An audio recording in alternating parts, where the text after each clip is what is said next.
चाकू से हाथ काटोगे तो पीड़ा तो होगी ही, ये बात तो तय है। क्योंकि चाकू का स्वभाव काटने का है, तो चोट पहुंचने पर हमारा स्वभाव पीड़ा से चिल्लाने का है।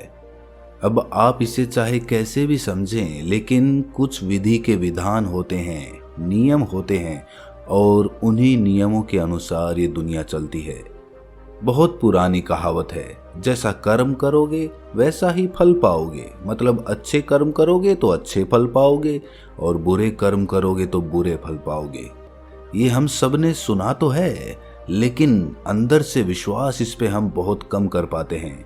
क्योंकि हमें लगता है कि अच्छे कर्मों का अच्छा फल हमें नहीं मिलता है, या फिर ये आपके मन का वहम है, क्योंकि आप सच्चाई नहीं देख पा रहे, असलियत नहीं देख पा रहे। क्योंकि कर्मों का विधान, कर्मों का नियम तो अपने तरीके से ही काम करता है, वो आपके सोचने से बदल नहीं जाता। आज की जो बोध कहानी मैं आपको सुनाने वाला हूँ, उसमें आपको कर्मों का पूरा लेखा जोखा समझ में आ जाएगा कि कर्म किस प्रकार हमारे जीवन को निर्धारित करते हैं। और ये कहानी समझने के बाद आप अपने जीवन में अच्छे कर्मों से कैसे सफल बन सकते हैं, वो भी सूत्र पता चल जाएंगे।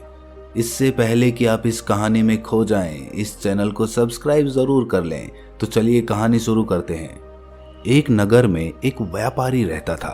वो व्यापारी बहुत धनवान था। अपने नगर के बड़े बड़े व्यापारियों में उसका नाम लिया जाता था। अपने खुद के नगर में भी उसका बहुत नाम था। फिर एक दिन शुभ घड़ी में उसे एक पुत्र प्राप्त हुआ। फिर उस पुत्र के जन्म पर व्यापारी बहुत खुश हुआ। उसने अपने पुत्र का नाम सोमनाथ रख दिया। व्यापारी ने सोचा कि अब उसका पुत्र बड़ा होकर उसके कारोबार को संभाल लेगा और वो अपने नगर का सबसे बड़ा व्यापारी बन जाएगा। उस व्यापारी ने अपने पुत्र का अच्छे से लालन पालन किया, उसे अच्छे से पढ़ाया लिखाया, और उनके पुत्र सोमनाथ ने भी बड़े होकर अपने पिता के व्यवसाय में हाथ बटाना शुरू कर दिया। पिता अपने पुत्र को ऐसे काम करते देख बहुत प्रसन्न होते थे। फिर जब सोमनाथ कुछ समझदार हो गया, तो व्यापारी ने अपने पुत्र सोमनाथ का विवाह एक सुंदर युवती के साथ करवा दिया। सोमनाथ भी बहुत खुश था। सोमनाथ शादी होने तक तो अपने पिता के साथ व्यवसाय में हाथ बटाता रहा, लेकिन फिर अचानक ही सोमनाथ में कुछ परिवर्तन आने लगे। वो दिन भर अपने दोस्तों के साथ घूमने लगा। धीरे धीरे सोमनाथ को एक बहुत बुरी आदत ने पकड़ लिया। वो रोज अपने दोस्तों के साथ जुआ खेलने लगा। सोमनाथ अब ना तो अपने घर रहता था और ना ही अपने पिता के व्यवसाय में कोई हाथ बटाता था। वृद्ध होने के कारण उनके पिता व्यापार की देखभाल नहीं कर पाते थे, और सोमनाथ तो व्यापार की देखभाल करना तो दूर की बात रही, वो तो अपने पिता के द्वारा कमाए गए धन को जुए में उड़ा रहा था। व्यापार की देखभाल नहीं होने के कारण धीरे धीरे उसका व्यापार में भी बहुत नुकसान होने लगा। सोमनाथ के पिता ने सोमनाथ को भी बहुत समझाया कि मैंने इतनी मेहनत करके इतना बड़ा व्यापार खड़ा किया है, तुम इस जुए खेलने की आदत को, इस गंदी आदत को छोड़ दो, नहीं तो एक दिन ऐसा आएगा जब तुम्हारे पास कुछ भी नहीं बचेगा, कोई तुम्हारा साथ नहीं देगा, फिर तुम पछताओगे। इसीलिए तुम समय रहते संभल जाओ। लेकिन सोमनाथ ने तो अपने पिता की एक भी नहीं सुनी। वो तो उनकी बातों को सुनकर अनसुना कर देता था। ऐसे ही समय धीरे धीरे गुजरता रहा। समय के साथ उसके पिता और भी बूढ़े हो चले थे और उनको बीमारियों ने जकड़ लिया। कुछ समय के बाद ही उस व्यापारी की मृत्यु हो गई। अपने पिता की मृत्यु पर भी सोमनाथ को बिल्कुल भी अफसोस नहीं था। उसके चेहरे को देखने से ऐसा लगता था कि उसे कोई दुख नहीं है। ऐसा लग रहा था कि मानो उसके पिता की मृत्यु के बाद तो उसे आजादी मिल गई हो। अब उसे कोई कहने सुनने वाला नहीं था। अब तो सोमनाथ पहले से भी अधिक जुआ खेलने लगा था। सोमनाथ जुआ खेलकर एक बहुत बड़ा आदमी बनना चाहता था।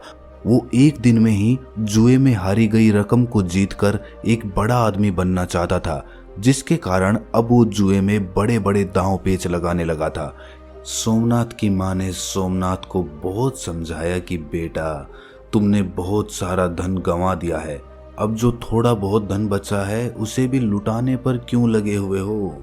लेकिन वो कहते हैं ना कि जब नाश मनुष्य पर छाता है तो पहले विवेक मर जाता है, यानी कि बुद्धि मर जाती है।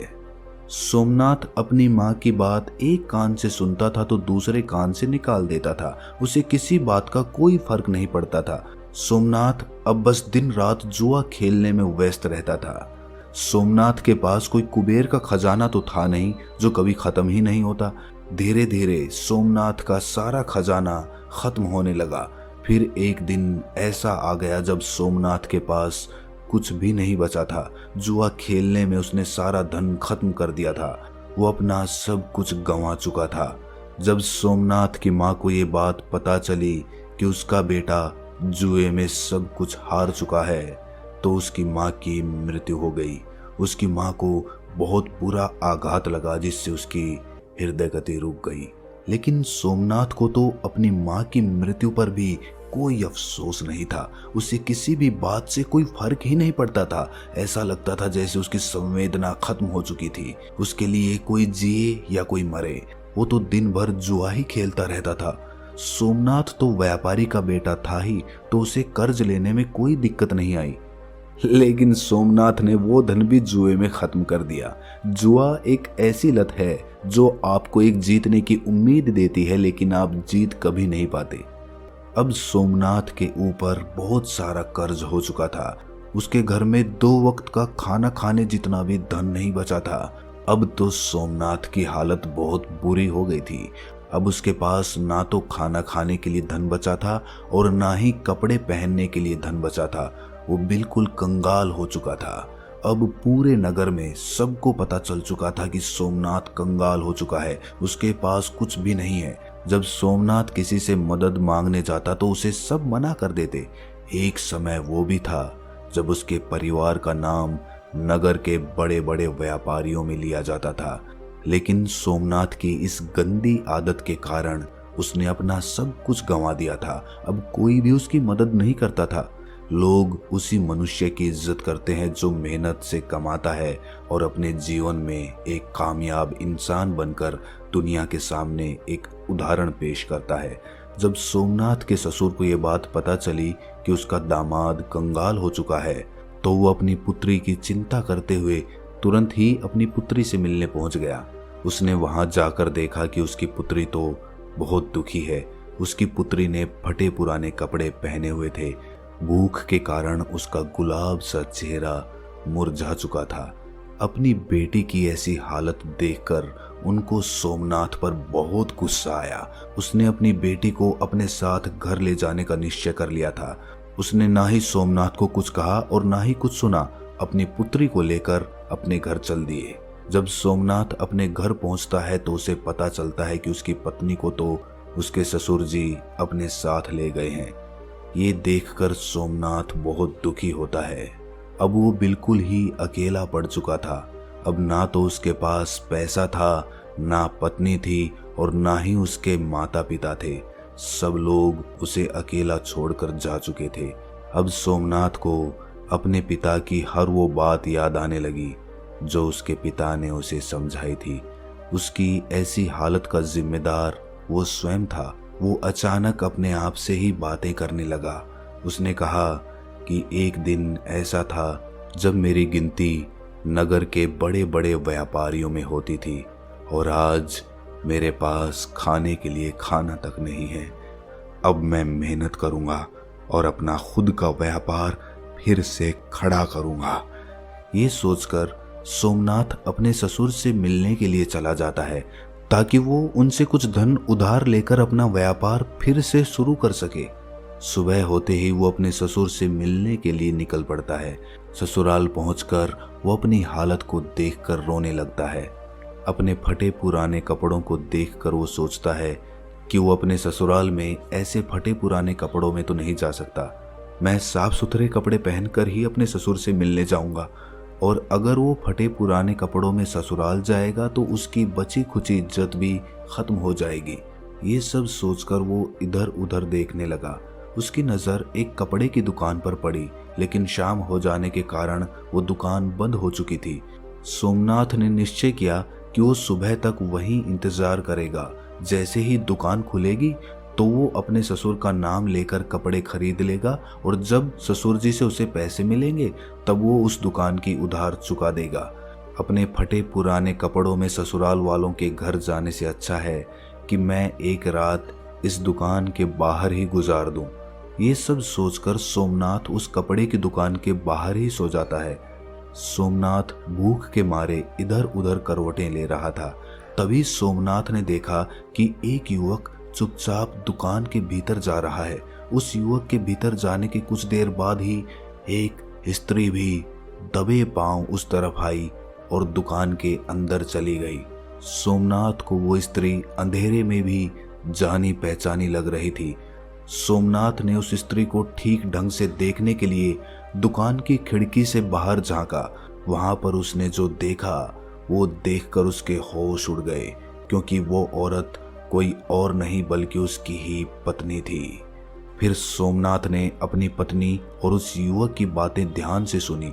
सोमनाथ की पत्नी उससे कह रही थी कि हे मेरे प्राण प्रिय, तुमसे बहुत प्रेम करती हूँ और मैं तुमसे विवाह करके पूरी जिंदगी तुम्हारे साथ रहना चाहती हूँ। मैंने आज तुम्हें यहाँ एक राज की बात बताने के लिए बुलाया है ताकि हम विवाह करने के बाद आराम से रह सकें। हमारे पास किसी भी चीज की कोई कमी ना हो। उस युवक ने बड़ी ही उत्सुकता के साथ पूछा कि कौन सा राज, तुम किस राज की बात कर रही हो? फिर सोमनाथ की पत्नी ने उस युवक से कहा कि मेरे ससुर जी बहुत धनी व्यापारी थे। उन्होंने अपने जीवन में बहुत ही कठिन परिश्रम किया था और खूब सारा धन कमाया था, और उन्होंने 4 घड़े सोने के सिक्कों से भरवाकर मकान के चारों कोनों में गड़वा दिए थे। ये काम उन्होंने इसलिए किया था ताकि बुरे समय में उस धन का उपयोग किया जा सके। उन्होंने अपने जुआरी बेटे को इस धन के बारे में कभी नहीं बताया, क्योंकि उनको डर था कि कहीं उनका जुआरी बेटा उस धन को भी जुए में ना उड़ा दे। फिर सोमनाथ की पत्नी ने उस युवक से कहा कि तुम जल्दी से मेरे ससुराल जाओ और मेरे मूर्ख पति से वो मकान खरीद लो। वो मकान तुम्हें आसानी से दे देगा, क्योंकि उसने अपनी सारी जमा पूंजी तो जुए में ही हार दी है। फिर तुम उस मकान के चारों कोनों की खुदाई करना और उन चारों घड़ों को अपने कब्जे में कर लेना, जिसके बाद हमें कभी भी धन कमाने की आवश्यकता नहीं पड़ेगी और फिर हम पूरा जीवन खुशी से रहेंगे। अपनी पत्नी के मुंह से ये सारी बातें सुनकर उसे बहुत दुख हुआ। वो सोचने लगा कि आज मेरी बुरी आदतों के कारण मेरी पत्नी मेरी नहीं रही, बल्कि वो किसी दूसरे पुरुष के साथ होली, उसका साथ दे रही है, उससे विवाह करने की योजना तक बना रही है। लेकिन मैं ऐसा कभी होने नहीं दूंगा। मैं अपने पिता की कमाई हुई दौलत को इस आदमी के हाथों तो कभी नहीं जाने दूंगा। माना कि मैं बुरी संगत में पड़ गया था, मुझे जुआ खेलने की गंदी लत लग गई थी, लेकिन अब मुझे सब कुछ समझ में आ चुका है। अब मैं अपने पिता की दौलत को इस तरह लूटने नहीं दूंगा। ये सब सोचकर सोमनाथ तुरंत अपने नगर के लिए निकल जाता है। सुबह होते होते वो अपने घर पहुंच जाता है। घर पहुंचकर वो बिना कोई समय गंवाए अपने घर के चारों कोनों की खुदाई करना शुरू कर देता है। खुदाई करने के थोड़ी ही देर बाद उसे वो चारों घड़े मिल जाते हैं। फिर वो उन चारों घड़ों से सोने के सिक्कों को निकाल लेता है और उन घड़ों में कोयला भरकर वापस उसी जगह पर रख देता है। इसके बाद सोमनाथ अपनी पत्नी के प्रेमी का इंतजार करने लगता है। कुछ दिनों के बाद उसकी पत्नी का प्रेमी उसके घर पर आता है। वो उसके घर आकर कहता है कि मैंने सुना है कि ये मकान बेचने के लिए उपलब्ध है। तुम मुझे ये घर बेच सकते हो, क्योंकि मैं इस नगर में अपना व्यवसाय शुरू करना चाहता हूँ। मुझे घर की ज़रूरत है और तुम्हें पैसों की ज़रूरत है। हम दोनों की ज़रूरतें पूरी हो जाएंगी। सोमनाथ तो इसी मौके के इंतजार में था। उसे उस आदमी की सारी योजना पहले से ही पता थी। उसने तुरंत अपना मकान उसे बेच दिया और फिर सोमनाथ मकान बेचने से मिली रकम और सोने के सिक्कों को लेकर दूसरे नगर को चला गया, ताकि वो वहां जाकर अपना नया काम शुरू कर सके। वहां पहुंचकर सोमनाथ ने व्यापार शुरू कर दिया। शुरू में उसे बहुत कठिनाई हुई। उसने खूब मेहनत की और अपने से बुरी आदतों को दूर रखा। व्यापार में कभी कभी थोड़ी बहुत ऊंच नीच होती रहती है, लेकिन उसने सब कुछ संभाल लिया। थोड़े से दिनों में ही उसने बहुत सारा धन कमा लिया। फिर उस नगर में रहने वाले एक सेठ की नज़र सोमनाथ पर पड़ती है। सेठ ने सोमनाथ को देखकर ये सोचा कि ये युवक बड़ा ही मेहनती है। इसने इतने कम दिनों में अपने व्यापार को इतनी बुलंदियों पर पहुंचा दिया है। मैं अपनी बेटी की शादी इस युवक से कर देता हूँ। मुझे अपनी बेटी के लिए इससे अच्छा वर तो मिल ही नहीं सकता। फिर वो सेठ सोमनाथ के पास जाकर उसके सामने शादी का प्रस्ताव रख देता है। सोमनाथ ने भी सेठ का प्रस्ताव स्वीकार कर लिया। सेठ ने अपनी बेटी की शादी सोमनाथ से करवा दी। अब सोमनाथ के पास वापस पहले जैसा ही सब कुछ हो गया था। उसने धन कमा लिया था, इज्जत कमा ली थी, शादी भी हो गई थी। अब उसके पास सब कुछ था। अब सोमनाथ अपना जीवन खुशी से जी रहा था। अब उसके पास किसी भी चीज की कोई कमी नहीं थी। उधर सोमनाथ की पुरानी पत्नी का प्रेमी वो घर पाकर बहुत खुश हो रहा था, लेकिन जब उसने मकान के चारों कोनों की खुदाई की तो उसे सोने के सिक्कों के बदले कोयले के भरे 4 घड़े मिले और कोयले से भरे घड़ों को देखकर वो छाती पीट पीट कर रोने लगा। उस युवक को सोमनाथ की पत्नी पर बहुत गुस्सा आ रहा था। वो सोच रहा था कि काश उसने उसकी बात नहीं मानी होती। अगर मैंने उसकी बात नहीं मानी होती तो मुझे आज अपना धन नहीं गंवाना पड़ता। सोने के सिक्कों से भरे घड़े मिलना तो दूर, मेरे जीवन की जमा पूंजी भी जाती रही। इसके बाद उस युवक ने अपनी प्रेमिका यानी कि सोमनाथ की पत्नी को भी सबक सिखाने के लिए उसे छोड़ दिया। वो वापस अपने गांव लौटा और अपनी प्रेमिका को बुलाया और कहा कि तूने मुझे ठगने की कोशिश की है, मेरी सारी जमा पूंजी तूने बर्बाद कर दी, अब मेरे पास कुछ भी नहीं बचा है। आज के बाद कभी मुझे अपना चेहरा मत दिखाना, चली जाओ मेरे सामने से। उधर सोमनाथ ने अपनी गलती से सीख लिया था कि बुरे कर्म करोगे तो परिणाम बुरा ही प्राप्त होगा। इस कहानी की सीख पर अगर हम गौर करें तो शुरुआत में सोमनाथ जुए का लती था, जुए का आदी था, तो उसके पास कुछ भी नहीं बचा था। वो सड़क पर आ गया था। उसकी पत्नी ने भी उसे छोड़ दिया था। ये उसके कर्म का ही परिणाम था। अगर वो अपने व्यापार को अच्छे से करता तो शायद उसे वो दिन देखने नहीं पड़ते। खैर, जैसे तैसे सोमनाथ को अपनी गलती का एहसास हुआ और उसने अपना जीवन बदल लिया। इससे हमें ये पता चलता है कि हमने चाहे जीवन में कितने भी बुरे कर्म किए हों, लेकिन हम कभी भी नई शुरुआत कर सकते हैं। अच्छे कर्म करने के लिए कोई भी समय नहीं होता, या यूं कहें कि हर समय अनुकूल होता है। और दूसरी तरफ हमें ये भी सीख मिलती है कि अगर हम बुरे समय में अपनों का साथ छोड़ दें, उन्हें धोखा दें, तो उनका भी बहुत बुरा परिणाम होता है। जैसे कि सोमनाथ की पत्नी ने उसे धोखा दिया, लेकिन इस धोखे के कारण उसने अपना सब कुछ गंवा दिया, यहाँ तक कि अपनी इज्जत तक गंवानी पड़ गई। अगर सोमनाथ की पत्नी केवल उसकी बुरी लत की वजह से उससे दूर चली गई थी तो वहां तक भी उसने कुछ गलत नहीं किया था, क्योंकि इसकी वजह खुद सोमनाथ था। लेकिन अपने प्रेमी के साथ मिलकर अपने पति को ही छलने की योजना बनाना उसे बहुत महंगा पड़ा। तो दोस्तों, कैसी लगी ये कहानी आपको कमेंट सेक्शन में ज़रूर बताना, और अच्छी लगी हो तो इस चैनल को सब्सक्राइब ज़रूर कर देना। तो मिलते हैं अगली किसी कहानी में, तब तक के लिए अपना ख्याल रखें।